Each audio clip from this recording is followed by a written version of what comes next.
Hi, my name is Bridget Davis and I'm the Internet Chef. On this episode of a 10-minute foodie, I'm going to teach you guys how to cook the perfect steak. Here in front of me on this plate, I have a couple examples of some beautiful Scotch fillet, also known as ribeye. Now, the reason I've chosen this particular cut of meat is because, as you can see, it's got the most amazing marbling effect through the steak. Now, this marbling effect, or also known as fat, is what's going to help to keep our steaks beautiful and moist. So what we're going to do is, firstly, I'm going to teach you how to cook a perfect steak, and I'm going to teach you how to do it in under 10 minutes, because this is, after all, the 10-minute foodie. So we've got our steak here on the plate. I'm using Scotch fillet, as you know. We've looked for this beautiful marbling effect. What I'm going to do is I'm going to come over to the stove here. I'm going to put a pan on to the stove. I'm going to make it nice and hot. And in the meantime, I'm just going to season my steaks ever so slightly with a little bit of sea salt, a little bit of black pepper, and a little bit of sunflower oil. So I'm going to grind on some pepper onto the steaks, sprinkle it with a little bit of natural sea salt flakes. Now, this particular sea salt comes from the Murray River. It's an underground sea salt, so it's kind of pink in colour. I don't know if you're getting that amazing hue that salt has, and it tastes absolutely fantastic. All organic, so we know it's especially good for us. So a little bit of salt. We're going to put a little bit of oil also, just dribble onto our steak. Massage it in as well. Of course, we need to flip it over because steak has two sides. We're going to do exactly the same thing on the other side. We're going to add a little bit of grinding of black pepper. We're going to add a little bit of that organic sea salt and a little bit of oil. Now, what's happened over at the stove is our pan will have gotten nice and hot. So we're going to take our steaks over to the pan. As you can see, we're getting a little bit of smoke coming off that pan now. So I'm going to add just a touch of oil. I know it's hot because I can see the smoke coming up. I've put a bit of salt in there, so I've heard the sizzle as well. Now, the idea when you're cooking steak is you want to hear that sizzle, because if you don't hear that sizzle, what's happening when you put your steak into the pan is it starts to stew, and that's not what you want to do. You want it to go in and you want it to create an amazing sizzle sound. So as you can see, good sound going in when we put the steaks in. So lay the steaks down. Also, what you want to do when you're looking at these steaks is you don't want to flip them too many times. You actually want to leave them on one side, then we're going to flip it onto the other side. Just a couple of minutes is all it needs. I'm just going to grab my tongs. I'm going to have a look, see what sort of colour we've got going on under there. Already, it's looking pretty good. So maybe another 30 seconds.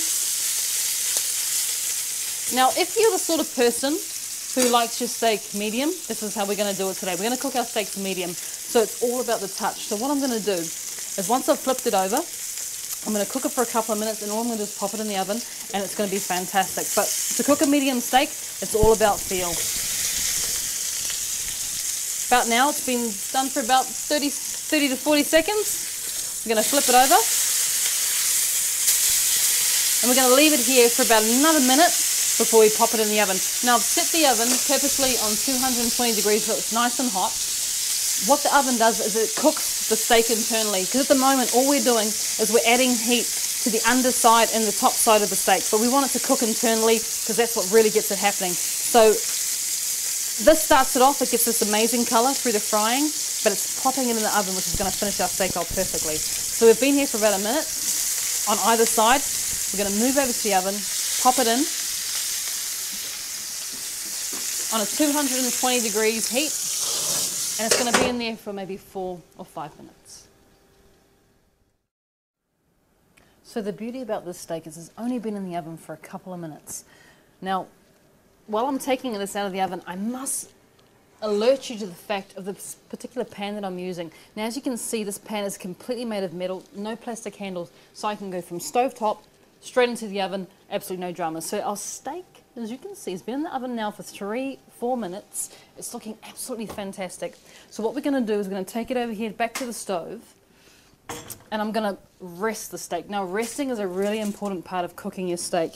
This ensures that the blood or the juices, which is a lot nicer word, stay within that steak. They hold, so when you put the steak on the plate, you're not getting a plate full of blood or juices. So we're going to put a little bit of foil onto our steak, and we're going to think about what we're going to plate our steak with.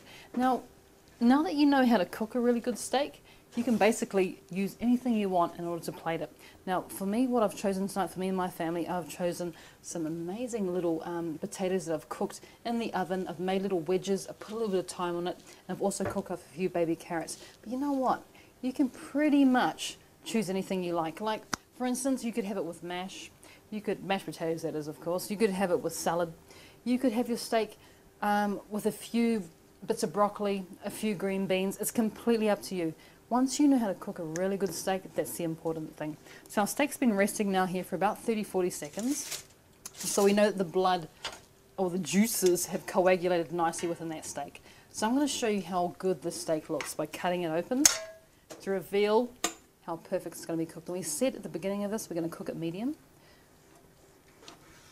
So as you can see, what we have there is the most beautiful piece of medium steak, and that was completely simple, absolutely no dramas.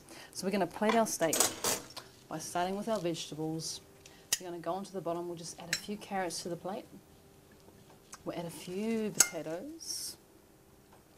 Now all I've done here is I've blanched off these carrots for about 5 minutes. I've cooked the potatoes in some oil with some thyme, but if you need to know the recipes, they're all on the website, theinternetchef.biz, so don't worry about that. There's lots of accompaniments to go with your scotch fillet, with your steak.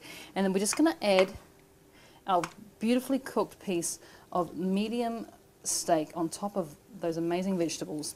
And what I've also done, just to make it a little bit more exciting, is I've made a little butter and I've mixed it with some fresh thyme.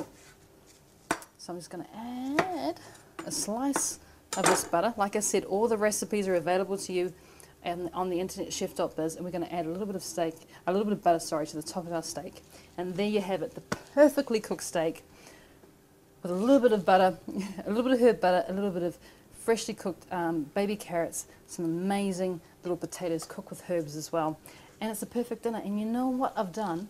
I've actually done this dinner for you in under 10 minutes. So there you have it. Thank you for joining me. I'm Bridget Davis, the Internet Chef, and you've just seen a wonderful episode of the 10-Minute Foodie. Thank you.